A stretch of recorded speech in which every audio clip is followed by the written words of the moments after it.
dudes. Yan. July 2. Yan, may nag-deliver sa atin at nag-order tayo kay Sir Paul.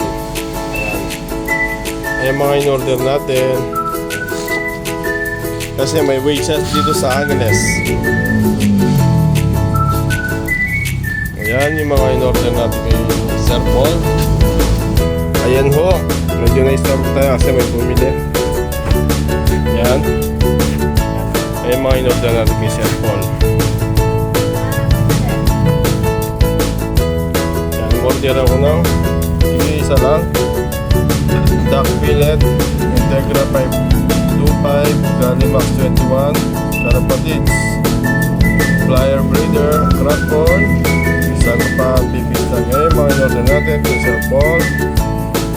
Yan, siyempre chinecheck natin yung mga wala nating items kasi may waste siya dito.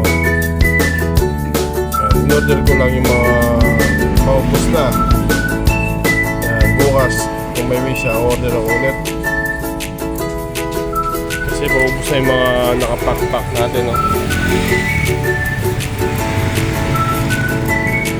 Saka yung mga nakabags ay mga in-order ko kay Sir Paul, yung mga karamihan sa mga pangmanok kay Sir Paul. Taga-Arayat siya. Kung gusto nyo rumekta sa kanya, kontakin nyo lang siya. Kontakin nyo lang yung contact person niya na taga-Arayat. Yan, nagdi-deliver din si Sir Paul.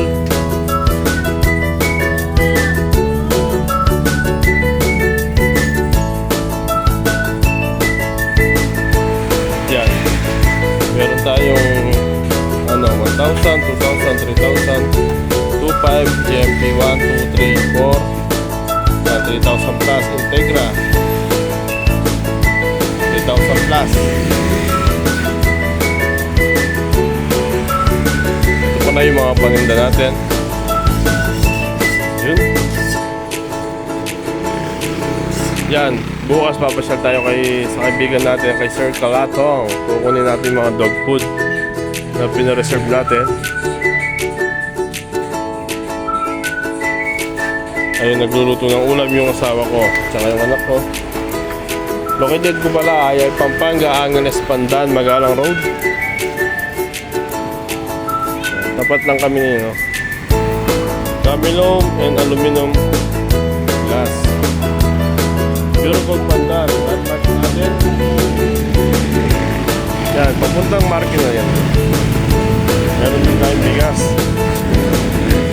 Yun lang, thank you mga dudes.